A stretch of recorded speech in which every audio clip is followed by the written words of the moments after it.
Yo, welcome Flyffers. So today we want to take a look at the build poster, to be more specific at the Aoe build poster. We already did make a guide on the 1v1 build poster, so if you ever want to watch this one, make sure to switch up right now. So before we jump into the video, I did notice that only 80% of the viewers are subscribed to the channel. So let's make a deal. You watch this video all the way to the end, and I'm sure I earned your subscription by then. Now we are starting, and we will cover what kind of items you will use, what kind of sets you will use, what kind of jewelry, all this kind of stuff, and how to even get there. So once you are level 15, you will be able to turn into an assist with your first job change, and everything regarding job change will be covered in a separate guide, but it will come for sure. Once you are level 60, you're able to turn into a build poster, and a build poster is the strong guy that is using a huge mechanical fist to basically slap everyone right into the face, and since he does need a bit of defense, he will wear a shield along with it. And what kind of stats are important if you're looking at an AoE build poster? We need, of course, it's AoE, and you're face tanking the mobs, means you need high health, and we achieve high health by adding stamina and HP% to our gear. The damage from our AoE spells is based on intelligence, so it is good to have like a slight boost of intelligence as well. And as we already covered in different other AoE guides, melee block is the strongest thing by far, because it does make damage from the mobs nullify, and you receive 1 damage, for example, instead of like 1k. So this is an amazing stat. And as we are using skills in our AoE, skill damage percent of course favors us a lot.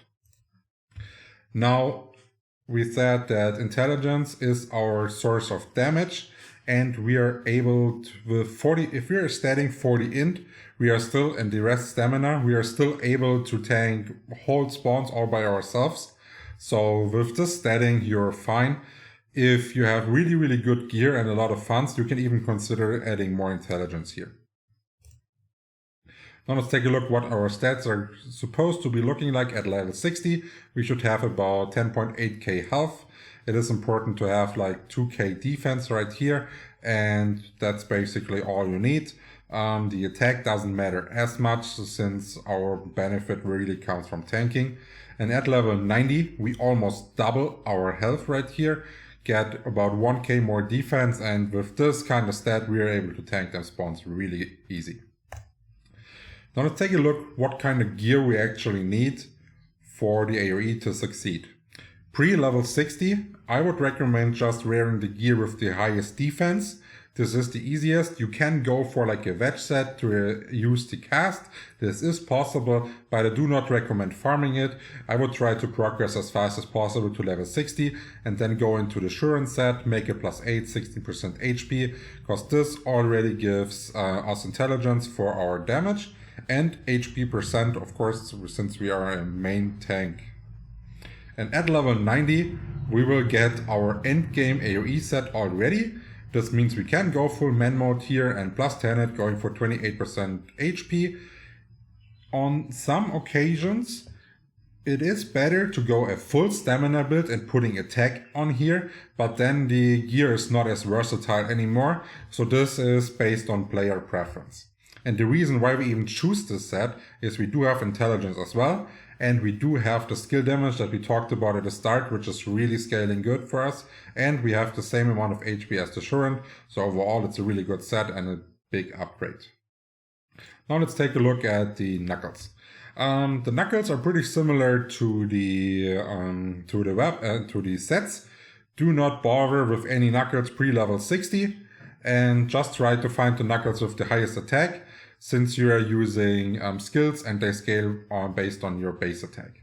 And at level 60, you are able to go with the Guardian Knuckle that already gives us health, and you can go at a +8 here, since this knuckle will always be in demand from like 1v1 BPs and stuff like this, so it will be easily sold. At level 90, you will get maybe not the end game, but one of the weapons that you will keep for a longer time. So I would recommend going for a +10 here to boost your damage. The next weapon you will use is probably level 105, but it will be hard to get. because you need to slay Meteo for it, and that's why I do recommend going for a +10 here already. Now, for the rings, there's two different kind of options. I would always go with what gives me the highest stat. And then adjust my stats according to the rings I'm able to afford, and either go with like stamina rings or intelligence rings right here. Note that stamina rings do not have a clockworks drop, so sometimes it is better to go for like a clockworks drop early on, since it's cheaper than upgrading like a stamina ring, for example. In our earring slot, we either want to have plug for additional defense, but what we're actually looking for is speedos for additional melee block. We already talked about how strong melee block is, so this is definitely your best in slot, and the plug ring, only wear it until you're able to afford or drop a speedo. And as defense, of course, we are a tank, so we will use the gore necklace or the pep, and this will give us HP and HP restoration, which fits perfectly into our kit. Now let's talk a bit about the kind of skills that we are using, and the Billposter is based on the assist, which will go into the Ringmaster as a support class, which means he does have a lot of passives. So, and the ones that we really need are Mental Sign, which gives us intelligence, so more damage. Patience with HP percent will make us more tanky. Quick Step with the speed upgrade will allow us to gather all the mobs for our AoE faster. And Heap Up with this 20 stamina, of course, additional tank. And same goes for the Cat's Reflex, where we're getting this precious block again that we already talked about is so strong. And overall, Cannonball can be added as well, but it is the lowest priority, but the Dex does give block as well, so it is good overall, but not as good as the other skills here. Then Stone Hand is a mandatory one. You always want to have this passive up running, because it does give your attacks the chance to stun. And then there's another neat skill, it is called Prevention, and will result in you being able to recover amounts of HP if you're dropping below a certain point, and this certain point is 10% as of your health. So if you have 10k health and you're dropping below 1k, you will immediately get healed. And there's something to consider when you're looking out for your spawns, for example. Make sure that the monsters don't crit higher than the 10% of your health that you have, and that way you can't die basically on a first attempt. They actually need to kill you twice if you have prevention up running. So the reason why Aoe BP is so popular and based on the Discord polls the most wanted class is because it has the earliest access to Aoe in Flyff, which is done with the Burst Crack right here.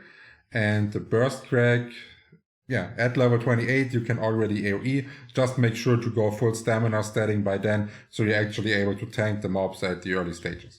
Then we do need another passive that is called the Asmodeus, and this will be a high upgrade to our knuckle attack and scale really well onto our AoE. And we said at level 28 we use the Burst Crack for AoE, and once we are level 70 we will use the Bua Vuatia board. And this is based on intelligence now. This is based on SDR and this is on intelligence. This is why I recommend going full stamina early on and don't waste your time in statting SDR. And then once you have this, you can start statting in slightly, so you're getting on the recommended stats right there. And now let's take a look what the skills look like. Make sure to have all the passives that we see here running. The most important skills are Stone Hand, Prevention, and Birotala and Asmodeus. And then the passives, you will have them anyways. If you have enough skill points left, you can also consider upgrading Haste at this, because this gives you attack speed and cast time, and the cast time is good for your AoE, and the attack speed is good for the speed at which you're able to collect the mobs. But do this at the lowest priority only if you have everything else maxed. Now let's finish up with some tips and tricks that you can do to improve your playstyle. And again, I am saying it every time, do not double click mobs to attack something. Use the attack motion right here. This means you will go on to press O, look for it, put it down on your taskbar, and use this to gather your mobs. Basically target a mob, press the attack motion. Once you fight it, use your mouse to immediately click on the ground, so you're only dealing one hit to the mob and have their aggro, and then you're able to gather a whole group. And now we are talking about the importance of Stone Hand. Stone Hand is so strong because it makes all of your attacks stun, which means even your AoE is going to be able to stun the mobs, which will result in you being able to tank huge amounts of mobs. There's only one downside. You do need a couple skills going to actually stun a decent amount of your enemies. And this means at the beginning, when they are not stunned, you will take a huge chunk of damage at one time. And you can use this kind of chunk damage to prevent it with the prevention skill.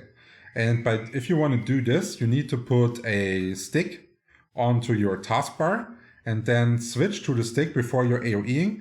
Activate your prevention, then switch back to the knuckle and the shield, and then start AoEing. And if the mobs do like this initial really hard high amount of damage, you can proc it with the prevention and have more healing to work with. And as soon as they're stunned, the damage income will lower and you're able to finish the AoE just fine. So now we are here at the end of the video. I hope I earned your subscription by then. If there's any questions open, feel free to ask them in the comments and make sure to like the video. Cheers.